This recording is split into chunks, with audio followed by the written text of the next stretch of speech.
Hi friends, வணக்கம். VLK channel சார்பாக அனைவருக்கும் அன்னைய தின நல்வாழ்த்துக்கள். இந்த லாக்டவுனில் வீட்டில் என்ஜாய் பண்ணி சந்தோஷமாக சேஃபாக இருங்க. என்னோடய வீடியோஸை பார்த்து என்ஜாய் பண்ணுங்கள். இன்றைக்கி நம்ம 8 வகை சட்னி பண்ண போகிறோம். அது எப்படி செய்யுதுன்னு பார்க்கலாம் வாங்க. இப்போது ஃபஸ்ட்டு தேங்காய் முந்திரி சட்னி அரைச்சிக்கலாம். அதுக்கு தேவையானது ஒரு 4 ஸ்பூன் தேங்காய், 3 பச்சை மிளகாய், ஒரு துண்டு இஞ்சி, ஒரு 5 முந்திரி, உப்பு. வாங்க இதை அரைச்சிக்கலாம். இப்போது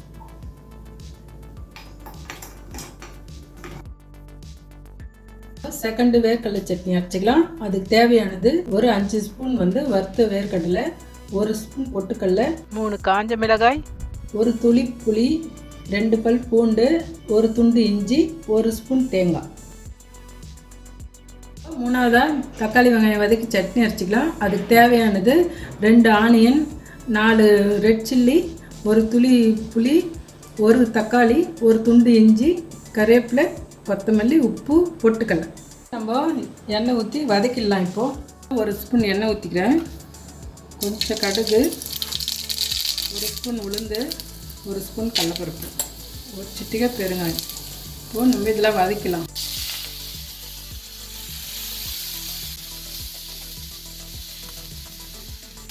பாருங்கள், இந்த மாதிரி வதக்கிங்க.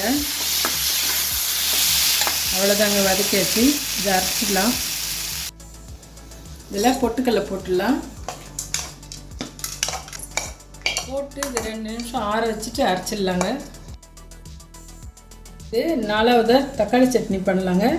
இது அப்படியே பச்சையாக மிக்சியில் அரைச்சிட்டு பண்ணணும். 2 ஸ்பூன் எண்ணெய் ஊற்றிக்கலாம். இது மாதிரி அரைச்சி வச்சுக்கோங்க தக்காளியை. இப்போ எண்ணெய் காஞ்சிச்சு. கடுகு 1 ஸ்பூன்னு, ஜீரகம் 4 ஸ்பூன் போட்டுக்கலாம், கருவேப்பிலை போட்டுக்கலாம், கொஞ்சம் பெருங்காயம். இப்போ இந்த தக்காளியை ஊற்றிக்கலாங்க.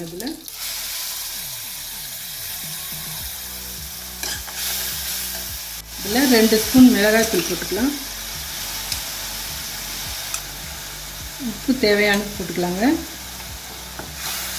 இது அப்படியே நல்லா கொதித்து எண்ணெய் மேலே வந்துடும், தெளிஞ்சு நல்லா சுண்டின பிறகு நிறுத்திக்கலாம். இப்போது சுண்டி வந்துடுச்சு ரெடியாக. ஒரு 1/2 ஸ்பூன் சர்க்கரை போட்டுக்கலாம்.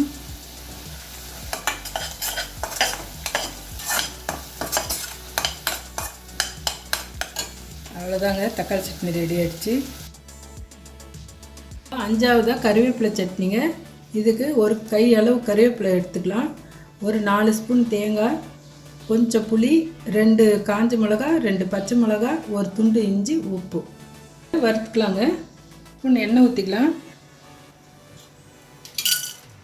ஒரு 2 ஸ்பூன் உளுத்தம்பருப்பு, 1 ஸ்பூன் கடலைப்பருப்பு, ஒரு துளி ஜீரகம்.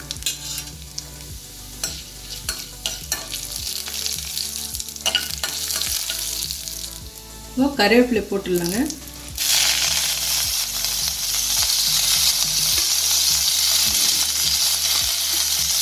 கருவேப்பிலை, பச்சை மிளகாய், புளி எல்லாம் போட்டுக்கலாம். இஞ்சி போட்டுக்கலாம். அவ்வளோதாங்க. இதில் தேங்காய் போட்டு அரைச்சிடலாங்க. இப்போ நம்ம 6ஆவதாக பீர்க்கங்காய் சட்னி அரைச்சிக்கலாங்க. அதுக்கு தேவையானது 1/2 பீர்க்கங்காய், கொஞ்சம் கருவேப்பிலை, 2 காஞ்ச மிளகாய், 2 பச்சை மிளகாய், ஒரு பல் பூண்டு, 1 ஸ்பூன் தேங்காய், புளி கொஞ்சம், ஒரு துண்டு இஞ்சி, உப்பு. இப்போ வதக்கிக்கலாங்க. இப்போ அரைக்கிறதுக்கு 1 ஸ்பூன் எண்ணெய் ஊற்றிட்டேன். இப்போ உளுத்தம்பருப்பு 1 ஸ்பூன் போட்டுக்கலாம். கடலைப்பருப்பு 1/2 ஸ்பூன் போட்டுடலாம். துளி ஜீரகம். இந்த பெருக்காய் இதெல்லாம் எல்லாம் போட்டு ஒன்றா வதக்கிடலாங்க.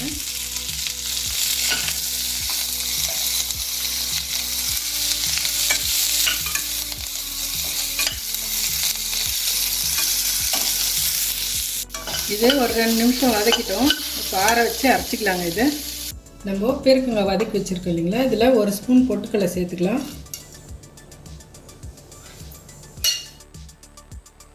இப்போது 7ஆவதாக கொத்தமல்லி சட்னி அரைக்க போகிறோம். அதுக்கு தேவையானது ஒரு 1/2 கட்டு கொத்தமல்லி, ஒரு பிடி புதினா, ஒரு காஞ்ச மிளகாய், 2 பச்சை மிளகாய், கொஞ்சம் புளி, ஒரு துண்டு இஞ்சி, 2 ஸ்பூன் தேங்காய், உப்பு. இதை வதக்கிட்டு அரைச்சிக்கலாம்.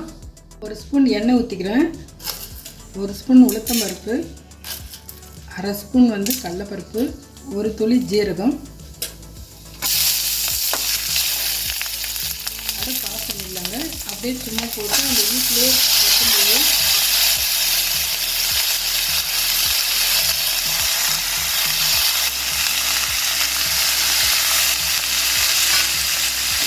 அந்த வீட்டிலே கொத்தமல்லி வதங்கினா போதும்.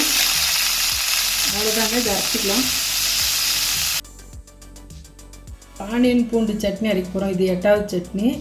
இதை 2 வெங்காயம் எடுத்து வச்சுருக்கிறேன், ஒரு 5 பல் பூண்டு, உப்பு. இதை மிக்சியில் இப்போ பச்சையாக அரைச்சிக்கலாம். இப்போ வெங்காயம் பூண்டு மிக்சியில் 1-2 அரைச்சிட்டுங்க. இப்போது தாளிச்சிக்கலாம். அதுக்கு நான் இந்த சட்னிக்கு மட்டும் நல்லெண்ணெய் ஊற்றுறேன். கொஞ்சம் ஒரு 3 ஸ்பூன் நல்லெண்ணெய் ஊற்றிக்குங்க. இப்போது இந்த ஆனியன் போட்டுக்கலாம். மிளகாத்தூள் 3 ஸ்பூன் போட்டுக்கலாங்க. உப்பு தேவையான போட்டுக்கலாம். அவ்வளோதாங்க, இந்த சட்னி ரெடி ஆகிடுச்சு. ஆஃப் பண்ணிடலாம். இப்போது இந்த சட்னிலாம் தாளிச்சிடலாங்க. ஸ்பூன் எண்ணெய் ஊற்றிக்கலாம். கடுகு அரை ஸ்பூன் போட்டுக்கலாம். உளுத்தம் பருப்பு அரை ஸ்பூன், துளி ஜீரகம், கருவேப்பிலை, ஒரு சிட்டிகை பெருங்காயம். இது எல்லாம் போட்டு எல்லாத்துக்கும் இப்படி தாளிச்சிக்கலாங்க.